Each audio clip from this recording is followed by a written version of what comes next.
오늘 여러분들과 함께 나눌 하나님의 말씀은 왕의 복음 제 12번째 말씀입니다. 왕의 복음 제 12번째 말씀, 안식 고통을 받다라는 제목으로 말씀 나눌 텐데요. 먼저 하나님 말씀 같이 받도록 하겠습니다. 마가복음 3장 1절에서 6절 말씀입니다. 다 같이 일어나셔서 하나님 말씀을 같이 교독하도록 하겠습니다. 마가복음 3장 1절에서 6절 말씀 다 같이 일어나시겠습니다. 마가복음 3장 1절에서 6절 말씀입니다. 제가 한 절 읽고 여러분들이 한 절 읽고 마지막 절은 같이 봉독하도록 하겠습니다. 예수께서 다시 회당에 들어가시니 한쪽 손 마른 사람이 거기 있는지라. 사람들이 예수를 모발하게 하여 안식일에 그 사람을 고치시는가 무시하고 있거늘. 예수께서 손 마른 사람에게 이르시되 한가운데에 일어서라 하시고 그들에게 이르시되 안식일에 성전에 가는 것과 아벨에 가는 것 생명을 구하는 것 죽이는 것 어느 것이 옳으냐 하시니 그들이 잠잠하게 하거늘. 그들의 마음이 완악함을 탄식하사 노하심으로 그들을 둘러보시고 그 사람에게 이르시되 내 손을 내밀라 하시니 내밀매 그 손이 회복되었더라. 같이 읽겠습니다. 바리새인들이 나아가서 곧 헤롯 당과 함께 어떻게 하여 예수를 죽일까 의논하니라. 아멘. 제자리에 앉으시겠습니다.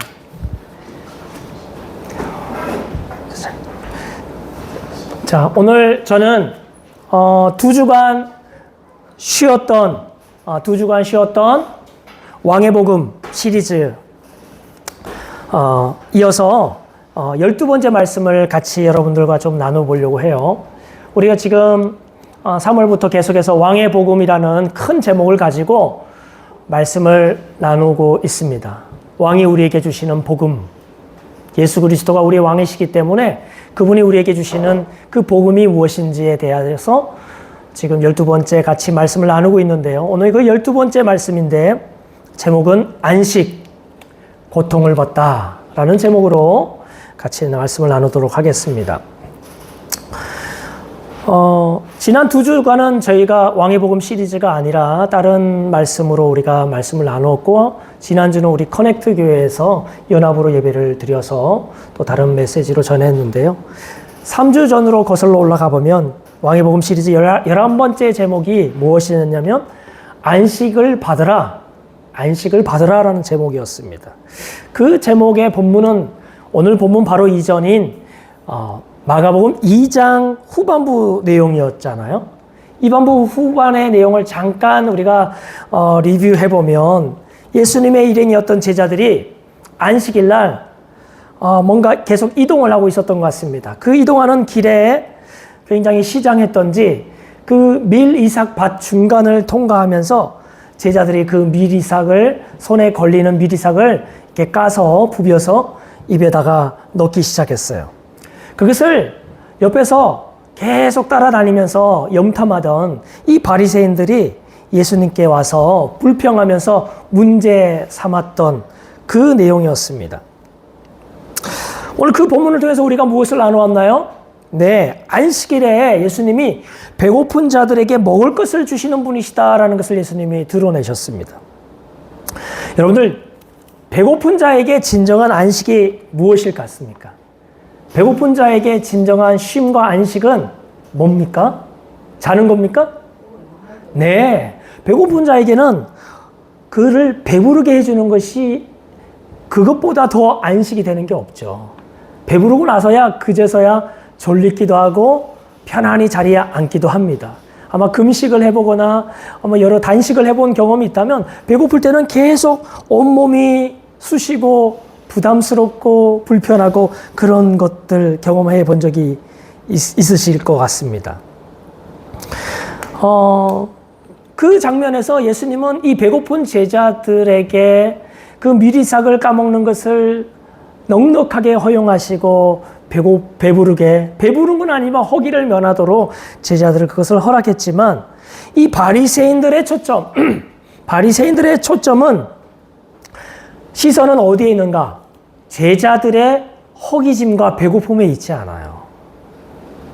예수님의 초점은 제자들의 허기짐과 배고픔에 있었는데 이 바리새인들의 시선은 제자들을 보면서도 그들이 얼마나 배고픈가, 허기짐가에 시선이 있는 것이 아니었습니다. 그 바리새인들의 시선은요, 이 제자들이 지금 하고 있는 이 행동이 안식일에 금지되어 있는, 안식일에는 해서는 안 될 추수 행위인가 아니면 그저 먹는 행위인가라는 것에만 온통 관심이 이렇게 모여져 있었던 것 같습니다. 결국 그 행동을 아주 가장 인색한 잣대와 비판적 시각으로 이 제자들의 행동을 추수 행위라고 판단하고서는 예수님께 아니 추수 행위 그것은 일이지 않습니까? 미리삭을 손으로 비빈 것은 탈곡이라는 거예요. 탈곡기에 돌린 것은 아니지만 마치 추수 때에 농부가 이삭을 이렇게 부벼가지고 알곡을 만들듯이 그렇게 한 행위라고 그렇게 비판한 사람들이에요. 얼마나 시각이 비판적입니까? 아주 냉소적입니까? 여러분들 예수님이 그때 그 본문에서 하신 말씀 안식일의 법칙이 사람을 위해서 생긴 것이지 사람이 안식일 규례를 위해서 생긴 것이 아닌 것을 예수님이 너무도 잘 아셨기에 예수님이 그 제자들의 그 행위를 넉넉하게 기뻐하시고 받아주신 것이죠. 여러분들 창세기 앞부분으로 잠깐 올라가 볼까요? 예수님은 구약에 아주 능통하신 분이었기 때문에 그렇습니다. 여러분들 하나님이요 창조하시고 7일째 안식하시지 않으셨습니까? 여러분들 7일째 안식하셨다는 말은 하나님의 그 6일 동안의 창조 사역이 완전하다는 것을 의미하는 것입니다. 여러분들 우리가 뭔가 물건을 만들었는데 전화가 왔어요. 여기에 물건에 결함이 있습니다 하면 우리가 가서 뭘 해줍니까? 애프터 서비스를 해주죠. 그죠? 여러분들 하나님은요 제7일째 애프터 서비스를 할 필요가 있었습니까? 없었습니까? 없었다는 말입니다. 그래서 쉬셨다는 말입니다. 다시 말해서 제7일째 안식하셨다는 말은 제6일째까지 하나님 만드신 모든 창조물은 완전하다라고 하신 것이죠. 그래서 하나님께서 보시기에 좋았더라, 보시기에 좋았더라, 보시기에 심히 좋았더라, 인생에게는 또 그렇게 하나님께서 평가를 내리신 거 아닙니까? 이렇게 완전한 하나님의 창조물, 이 창조물은 이제 하나님의 창조의 정점이라고 말하는 이 인간들을 위한 완벽한 선물이었던 것입니다. 모든 창조물을 만드시고 심히 보시기에 좋았더라는 인간의 무대로서 하나님이 모든 창조 세계를 주신 것이기 때문에 이 창조물의 완전함은 인간에게 주신 하나님의 완전한 선물이라는 말씀이시죠.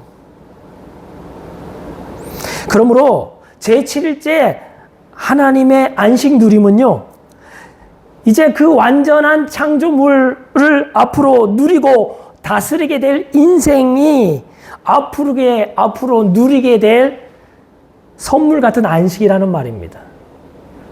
하나님이 안식하셨다는 말은 곧 우리도 그 완전한 창조물에서 우리도 안식을 누릴 수 있다라고 하는 의미와 같은 의미죠.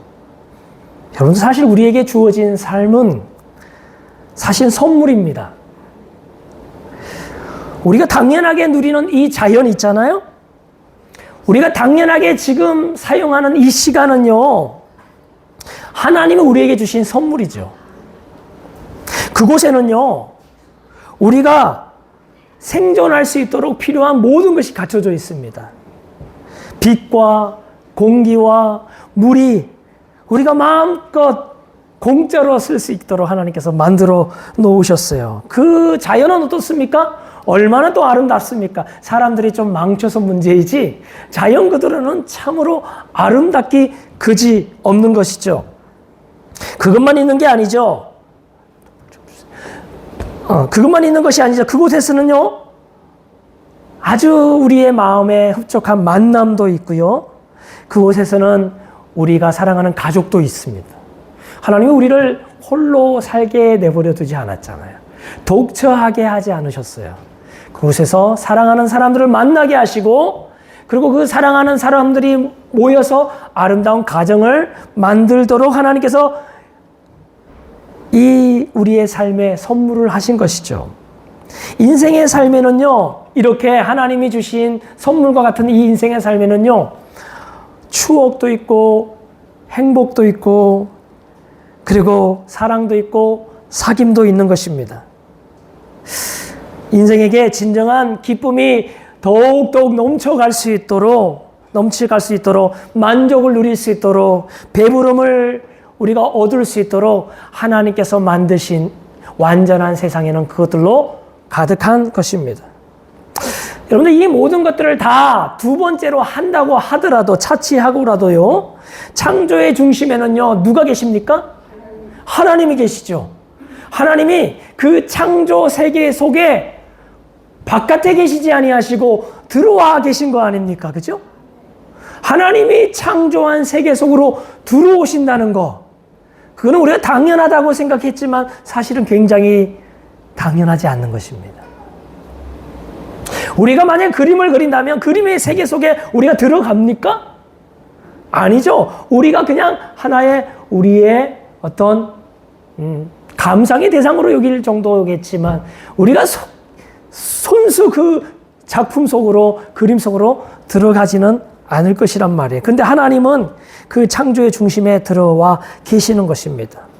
하나님의 계신 에덴에는요, 부족함 없는, 방금 말했던 풍요로움도 있지만 에덴이 그 말 그대로, 그 의미 그대로 기쁨의 동산이 된 것은 바로 인생을 향하여서 기뻐하시는 하나님이 계셨기 때문에 그렇습니다. 하나님이 인생을 어떻게 만들었어요? 심히 보시기에 좋았더라, 그렇게 말씀하지 않으셨습니까? 아담에게 나타나셔서, 하나님께서 하와에게 나타나셔서, 야, 너희는 나의 걸작품이란다. 내가 너희를 아무 흠도 없이 완전하게 만들었단다. 감사합니다. 만들었단다 라고 말한 거죠. 여러분들, 만약에 내가 이 땅에 살아가는 동안 나를 볼 때마다 당신은 어떻게 그렇게 아름답습니까? 당신이 내 눈에는, 보시기에는 너무 귀합니다, 소중합니다 라고 하는 여러분들, 그 한 사람이 있다면 여러분들 삶이 행복하실 것 같습니까? 불행하실 것 같습니까? 행복하겠죠. 엄청 행복하죠. 만약에 그 사람이 다른 것이 좀 없더라도, 만약 내가 좀 초가상간이라는 좀 결핍되어 있는, 좀 궁핍한 삶을 살더라도 내 가장 가까운 곳에 있는 그 한 사람이 나를, 너는 보시기에, 내가 보기에 심히 좋단다 라고 하는 말을 매번 매 순간 해줄 수만 있다면 우리는 아마 행복할 거예요. 여러분들, 우리가 이 땅 가운데서 진정한 행복을 느끼고 배부름을 느끼고 안식을 느끼는 이유는요, 에덴이 진짜 기쁨의 동산이 되는 이유는 바로 우리를, 인간을 향하여서 있는 그대로 보시며 내가 너를 나의 걸작품으로 보시기에 심히 좋다라고 말하는 그분의 고백과 그분이 계시기 때문인 줄 믿습니다. 그러므로 하나님을 만나는 것이 안식인 거예요.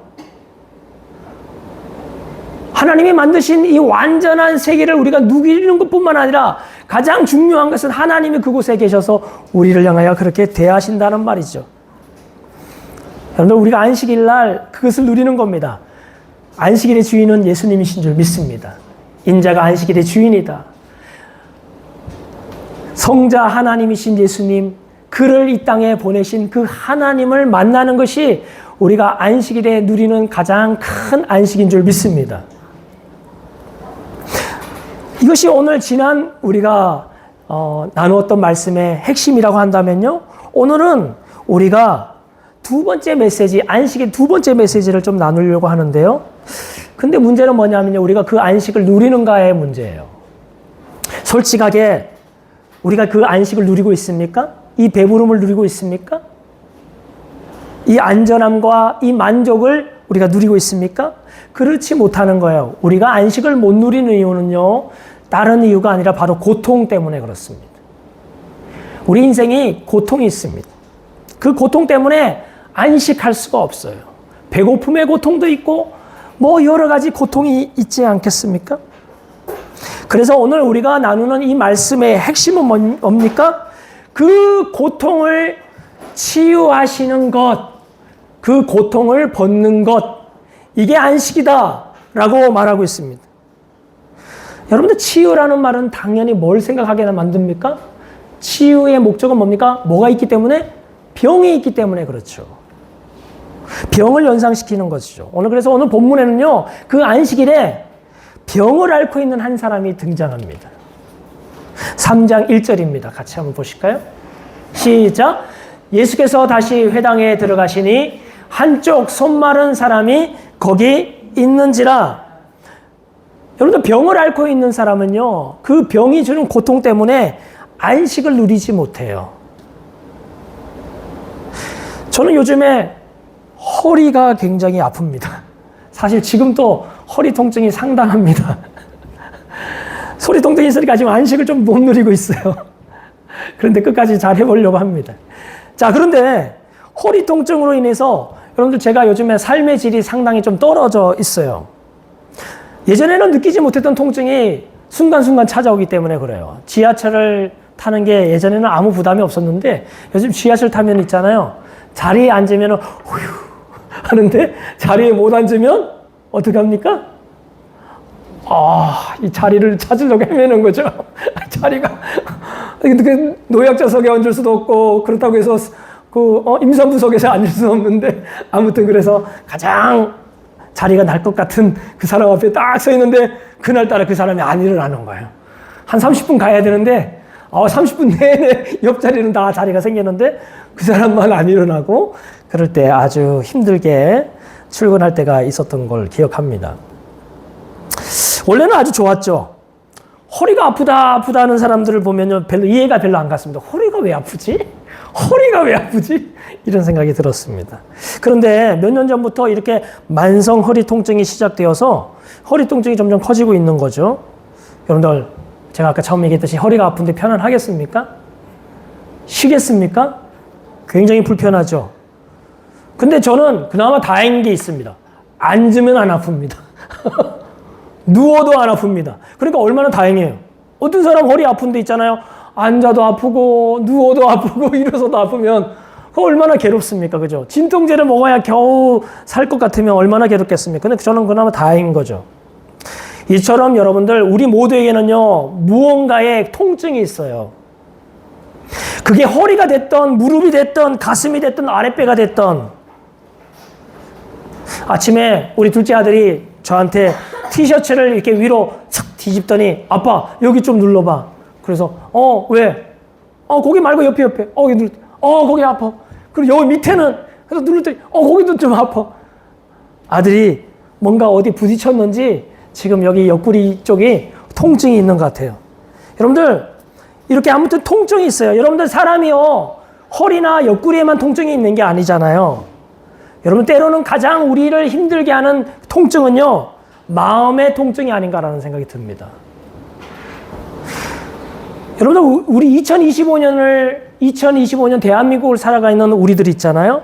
우리는 더욱더 그런 것 같아요. 우리 주변에 있잖아요. 마음이 아픈 사람들이 굉장히 많아요. 마음이 힘든 사람이 굉장히 많아요. 그래서 우울증 환자의 수가 굉장히 급증한다는 말들이 있지 않습니까? 우리 주변에 있잖아요. 어려운 일을 당해가지고 공황장애를 앓고 있는 사람들도 상당하더라고요. 얼마나 힘들었으면요, 속에 우라통이 터졌으면 분노 조절이 안 되는 사람들이 있어요. 분노가 막 솟구치는 사람이 편안할까요?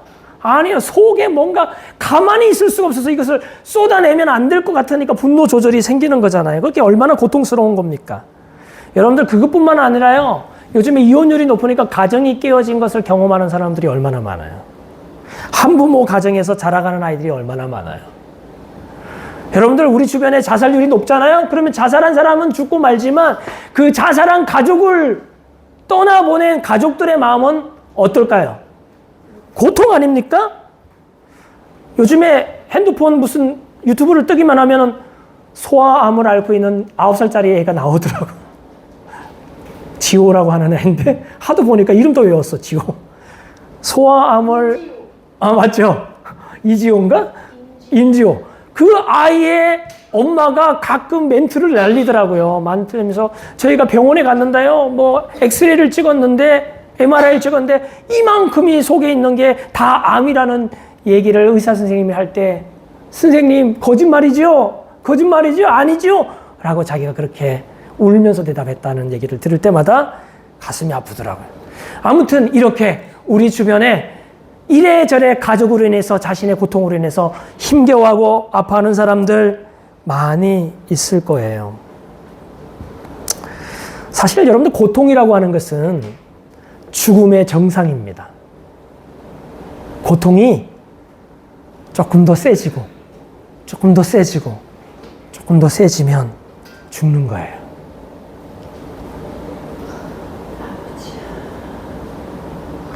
고통은 그러므로 우리가 죽음의 자리로 다가가고 있다라고 하는 하나의 현상이기도 하고 증상이기도 합니다. 사실 하나님이 만드신 세상은 하나님이 보시기에 심히 좋았다라고 하는 인간에게는요, 사실 고통이 있을까요? 고통을 하나님 만드셨을까요? 고통은 결함이잖아요. 그죠? 좋은 게 아니잖아요. 그러니 하나님은 고통이란 것을 만드시지 않았어요. 여러분들 성경에서도 나중에 우리가 들어갈 하나님의 나라에는 뭐가 없습니까? 고통이 없습니다. 눈물도 없고 애곡도 없고 우는 일도 없고 고통도 없다라고 말합니다. 고통은 죽음의 증상입니다. 죄로 인하여서요, 이 땅에 뭐가 들어왔습니까? 사망이 들어왔어요. 사망이. 죄를 지으면 너희가 정령 사망의 종이 되고 죽으리라 하신 하나님의 말씀들을 어기고 나서 죄를 짓고 나니 이 땅에는 하나님의 그 법칙 아래서 사망이 들어온 거죠. 그래서 우리가 그 사망의 증상으로 우리가 겪고 있는 것이 고통입니다. 그러니 그 고통에서 누구나 자유로울 수 없는 거예요. 마음이 아프든지 몸이 아프든지 어떤 면으로든지 다 고통을 겪고 있어요. 어린아이부터 백발노인 80세 어른들까지 다 고통이 있어요. 그래서 오늘 진짜 안식일의 주인 되신 그분이 안식일에 뭐 합니까? 그 고통이 있는 자를 뭐 합니까? 고치시는 거죠. 고통을 고치시는 것이죠. 여러분들 오늘 이 사건이 앞으로 펼쳐질 텐데, 손 마른 자를 고치시는 일이 펼쳐질 텐데, 이 놀라운 치유 사건에 여전히 반대편에 있는 사람들이 등장하죠. 아이러니하게도요, 이들은 안식일에 있어서는 아주 최고봉에 있는 사람들입니다. 안식일을 가장 잘 지키는 사람들로 자칭 타칭 유명한 사람들이라는 얘기죠. 안식일을 너희들이 안식일에 쉬라라는 말을, 율법을 가지고 그들은 안식일에 쉬라는 그 율법을 근거로 있잖아요. 이 선생의 랍비에 있는 자들이 많은 법과 규례들을 만들기 시작했어요. 그래서 안식일에 하지 말라고 그랬어. 쉬어라고 그랬어. 일하지 말라고 그랬어. 이것도 일인가? 저거는 쉬는 건가? 하면서 이래저래 아주 그냥 그 하위 법칙들을, 규례들을 만들기 시작했습니다. 안식일 규례를 자칫 어길까봐요. 수많은 세부 규례들을 만들고 자기들도 그것을 막 지키려고 노력할 뿐만 아니라 자기에게 배우는 제자들에게나 자기 밑에 있는 가족들에게나 사람들에게 그것을 강요하기 시작하는 겁니다. 안식일을 지켜야 돼. 그거는 계명이야, 법칙이야 라고 말하는 것이죠. 그런데 여러분 참 아이러니한 것은 오히려 쉬라고 우리에게 주신 그 안식일 규례를 지키느라고 정작 쉬지 못하는 것이죠. 쉬라는 안식일 법이 사실 우리 인생을 더 피곤하게 하고 더 지치게 할 때가 있습니다. 주님의 말씀이 아까도 말했듯이 안식일이 사람을 위하여 있는 것이지 안식일을 위하여 사람이 있는 것처럼 되면 안 된다라고 했는데 그렇게 되어버린 것이죠. 여러분들 주객이 전도되어 버린 겁니다. 신앙생활이 우리에게 진정한 안식을 줘야 되는데 신앙생활이 우리를 더 피곤하게 만들고 짐스럽게 만드는 거예요. 그때 당시의 사회와 시대의 랍비들은 이러한 규례들을 만들고 전통에 따라서 여러 규례들을 만들고 지켰습니다. 근데 그 랍비들마저도 있잖아요. 안식일의 이 치료 행위에 관해서는요, 특별한 금지 규정을 내리지 않았어요. 이 랍비들마저도 이 치료하는 일은 굉장히 좀 중요한 일이기 때문에 이것을 쉬면 되겠는가 라는 생각이 들었는지 금지 규정을 특별히 명시하지 않았는데도 있잖아요. 안식일에는 하도 하지 말라고 하는 게 사회적인 분위기가 되고 그리고 그 공동체 안에서의 그런 강박관념이 되어서 있잖아요. 그래서 사실은 명시는 되어 있지 않았지만 그냥 안식일에 병 고치는 일은 그냥 암암리에 금지되는 행위로 받아들여졌다라고까지 하는 겁니다. 여러분들 우리가 강박관념이라는 게 있어요. 하면 안 돼, 하면 안 돼, 하면 안 돼 라고 습관적으로 그리고 정서적으로 그런 경향을 갖기 시작하고 불안증이 있는 것 같아요. 사회적으로 그런 불안증 때문에 서로를 감시하는 거예요.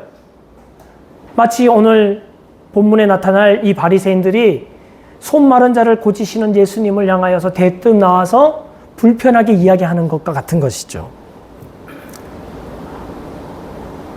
근데 있잖아요. 그 금지 조항에도 있는데 그럼 안식일에 어떤 사람은 고치고 어떤 사람은 고치지 말아야 되는가라는 것에 대한 또 세부 사항이 또 있는데 그것을 가만히 보니까요. 당장 숨 넘어가는 사람은 고쳐도 돼. 근데 내일 고쳐도 괜찮은 사람은 안 고쳐. 이거였어요. 물에 빠져 지금 깔딱깔딱 넘어가는 사람, 하는 사람은 그 인공호흡이라도 해서 살려야 된다는 거지. 이것까지는 괜찮아. 그런데 무좀에 걸리거나 뭐 허리가 좀 아픈 사람은 그건 주일날 그 침 맞으면 안 돼. 뭐 이런 얘기죠.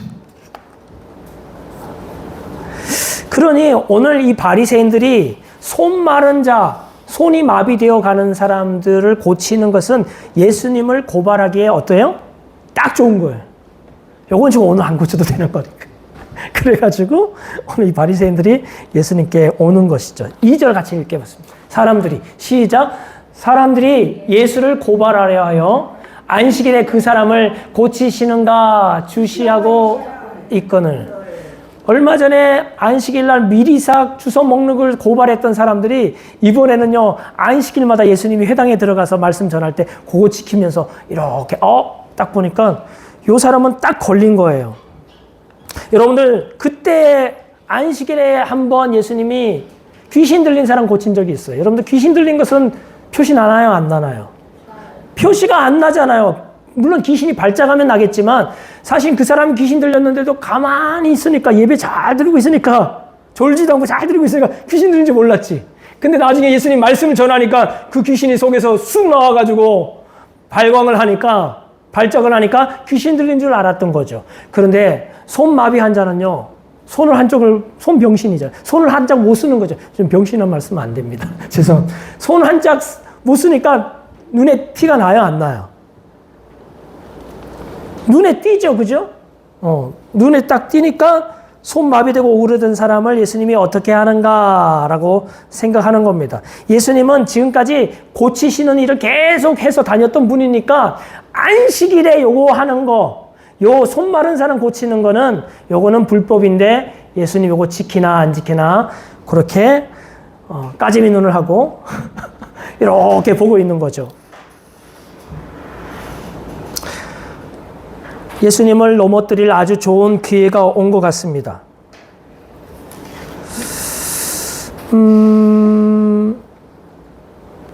사실 이 사람들을 지금 안식하고 있나요?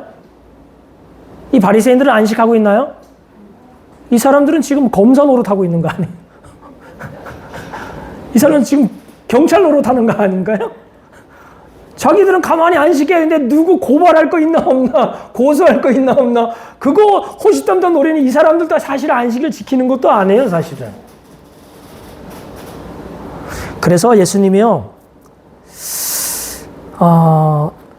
바로 그 안식일을 잘 지킨다고 호언장담하던 그 사람들이 참으로 안식일을 본인들도 지키지 못하고 남들도 안식을 누리지 못하게 하는 자신임을 깨닫게 하시려고, 그리고 예수님이 진짜 이 안식일의 주인이심을 깨닫게 하시려고 예수님이 적극적으로 행동을 하나 하십니다. 그 3절이죠. 3절에 뭐 하십니까? 같이 읽겠습니다. 시작. 예수께서 손 마른 사람에게 이르시되 한가운데에 일어서라 하시고. 은밀하게 고치는 게 아니에요. 예수님이 모든 사람 앞에, 아니 바리새인들 앞에서 그 손 마른 사람에게 일어서세요 라고 딱 하는 거예요. 그러니까 온 동네 사람들이 그 사람을 주목하게 되는 것이죠. 일어서세요. 그리고는 예수님이 4절에 그들에게, 이 바리새인들에게 예리한 질문 하나를 던지시죠. 같이 한번 읽겠습니다. 시작. 그들에게 이르시되 안식일에 선을 행하는 것과 악을 행하는 것, 생명을 구하는 것과 죽이는 것 어느 것이 옳으냐 하시니 그들이 무엇이 옳으냐라고 물어보신 겁니다.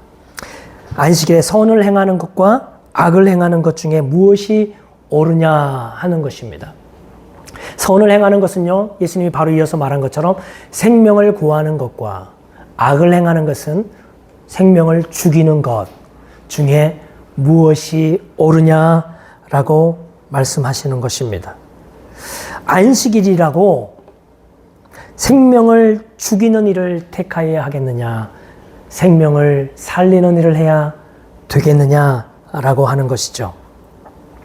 생명을 살리는 일이야말로 선을 행하는 일인 줄 믿습니다. 여러분들 무엇이 선입니까? 내가 그 율법을 지켜서 나의 의로움과 나의 구원을 이루어가는 것이 선입니까? 아니면 죽어가는 자를 살리는 것이 선입니까? 예수님이 보시기에는요, 생명을 구하는 것이 선이고 자기의 구원을 위해서, 자기의 의로움을 드러내기 위해서, 인정받기 위해서 안식일을 지키려고 죽어가는 사람, 살아야 될 사람을 살리지 않고 내버려 두고 죽이는 것이 악이라고 말하고 있습니다.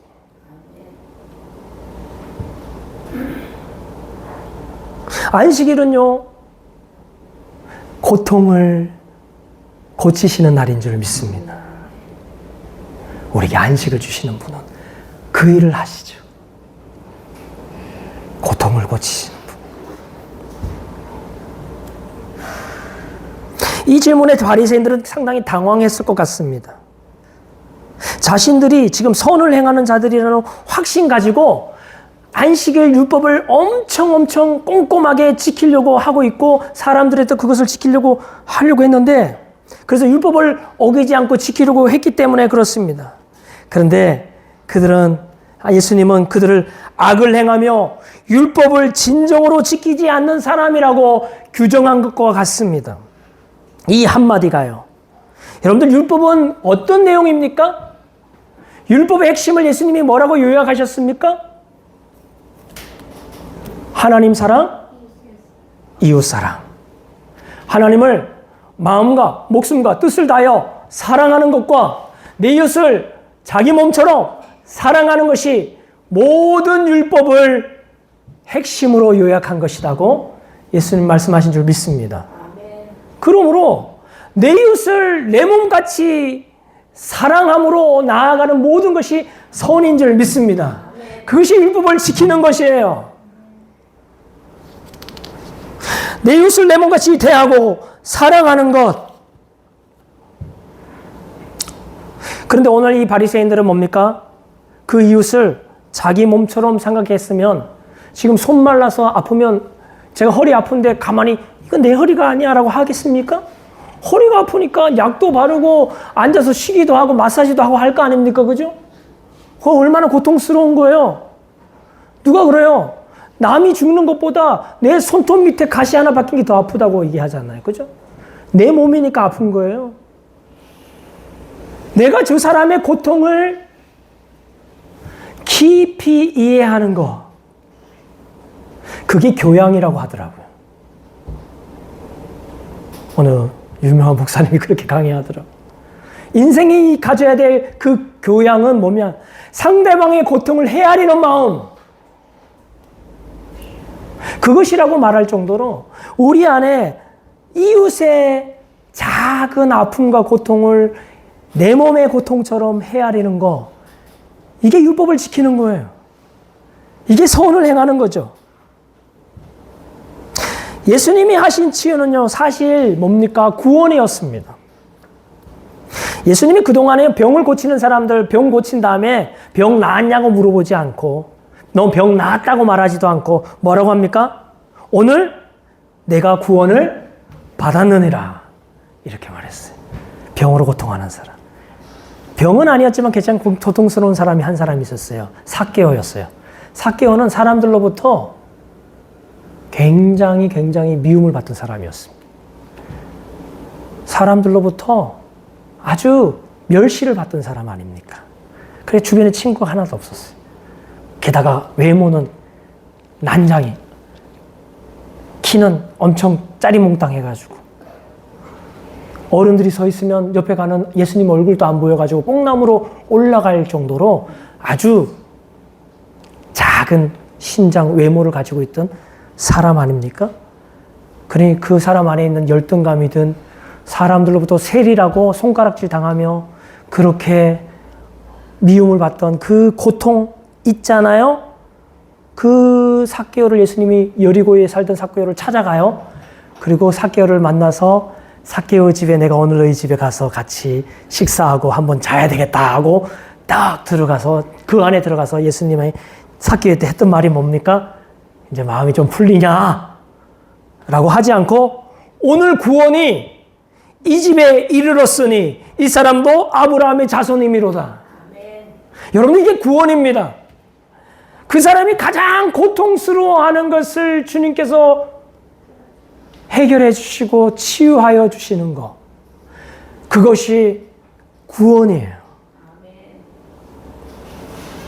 외로움의 고통에 있던 삭개오의 집에 들어가셔서 그와 함께 식탁을 나누면서 오늘 구원이 이 집에 이르렀느니라 라고 말씀하신 그것을 주님은 구원이라고 말했어요. 인생의 고통을 해결해 주시는 것이죠. 여러분들 이웃을 사랑하는 선한 일은요, 그런 의미에서 다른 말로 그 생명을 구하는 일이다. 우리가 이웃에게 무엇을 큰 일을 할 수 있습니까? 그런데 여러분들 우리가 하는 작은 일, 그 사람의 고통에 깊이 공감하고 그 고통의 눈물에 같이 눈물을 흘리며 울어주고 동참해 주는 것으로부터 하나님의 구원이 시작되는 줄 믿습니다. 그러는 가운데 그 사람의 마음이 바뀌는 거죠. 진정한 예수 그리스도가 나의 고통을 위해서 오셨구나.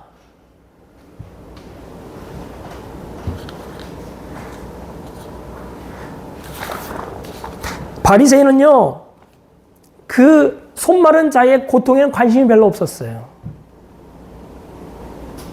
손마른 자가 얼마나 불편한지, 이 손마른 자가 왜 불편했을까요? 이게 제가 주석을 보니까 이것은 태어나면서부터 가지는 질병이 아니래요. 사고나 어떤 특별한 질병 때문에 손이 점점 고통스럽고 아파지는 그런 질병이에요. 살다 보니까 아픈 거예요. 우리의 고통이 처음부터 생긴 고통도 있지만 누군가로부터 상처받아서 생긴 고통도 있고 넘어져서 받는 고통도 있고 잘못해서 고통받는 것도 있잖아요. 그죠? 근데 그러한 고통에 있는 사람들을 향하여서 우리가 그 고통에 같이 동참해 가는 것입니다. 근데 바리새인은요, 그 사람의 고통에는 별로 관심이 없는 거야. 아유, 지가 좀 잘하지. 왜 이렇게 부주해가지고 저렇게 사고가 나가서 손을 다쳤어? 하여튼 뭐 중요한 것은 오늘 고치면 안 돼. 그런 것이죠. 여러분들 그 주변에 있는 사람들이 나의 고통에 비하여서 작은 고통이 아니라는 것을 깨닫는 것. 그 고통이 마치 내 몸의 고통처럼 여기기 시작하는 것. 그래서 아주 겸손하게 그리고 아주 조심스럽게 그 사람의 고통에 같이 동참해 가는 것. 이것은 교회가 안식을 우리 가운데 베풀어 주시는 주님의 마음으로 세상을 대해야 될 마음이 아닌가라는 생각이 듭니다. 예수님은요, 이렇게 살리시는 분이에요.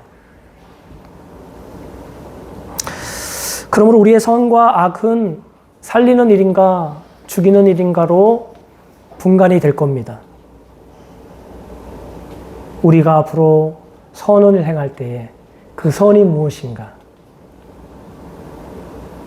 예수님의 사랑은요, 죽어가는 자를 살리시는 분이시죠. 예수님의 사랑이 그 일을 합니다. 죽어가는 가정도 살리고요, 죽어가는 교회와 사회도 살리는 줄 믿습니다. 여러분들, 그러므로 우리가 해야 될 게 뭡니까? 때를 얻든지 못 얻든지 예수님의 십자가와 사랑이 담겨 있는 그 복음을 전해야 될 줄 믿습니다. 오늘 본문에서 보이는 예수님의 치유 방법, 이제 설교 마치겠는데요. 아주 간단하죠. 심지어 바리새인들마저도 그것을 치료 행위라고 공개적으로 고소하지 못할 정도로 간단했습니다. 마치 침을 놓거나 뭔가 몸을 쓰는 일 같으면 이거 치료하는 행위잖아요 라고 할 텐데, 예수님 행위는 굉장히 간단해가지고요, 나중에 대놓고 예수님 앞에 예수님 치료하시면 안 되잖아요 라고 항의도 못할 정도로 예수님의 치료 방법은 굉장히 간단한 것으로 볼 수 있어요. 5절 한번 볼까요? 같이 읽겠습니다. 시작. 그들의 마음이 완악함을 탄식하사 노하심으로 그들을 둘러보시고 그 사람에게 이르시되 내 손을 내밀라 하시니 내밀매 그 손이. 지금 예수님이 하는 게 뭐예요? 말씀 한마디 했어요. 내 손을 내밀라 했어요. 바리새인들 보기도 말 한마디 한 거를 추수행위로, 치료행위로 하기도 그렇고 안 하기도 그렇고 애매하지 않겠습니까? 내 손을 내밀라 한 한마디로 끝난 거예요. 그게 전부였습니다. 예수님이 손 마른 자의 고통을 회복시키는 데는 말씀 한마디면 충분했습니다. 근데 정말 이 예수님의 하신 일이, 이 고통을 그로부터 치유하시는 일이 정말 그렇게 간단한 일이었을까요?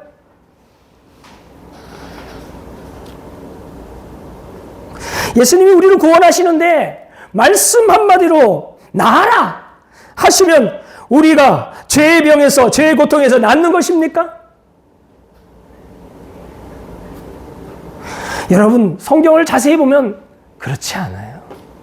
오늘 본문은 예수님이 손을 내밀라 하신 한마디로 고치셨지만, 예수님의 우리 인생을 죄에서부터, 고통에서부터 치유하시는 일은 그렇게 간단하지가 않습니다. 예수님의 이 땅에서의 우리를 고치시는 방식은 아주 힘겨운 일이시고 특별한 방식이었어요. 우리의 고통을 말 한마디로 고치신 것 같지만 당신이 그 고통을 몸소 받으시는 방식이었어요. 왜냐하면 이 고통은요, 말 한마디로 취소해 버릴 수 있는 게 아니기 때문에 그렇대요. 왜냐하면요, 우리가 겪는 고통은요, 당연히 아주 정당하게 받는 고통이기 때문에 그렇습니다. 여러분들, 정령 죽으리라 하신 그 말씀은 하나님의 말씀이에요.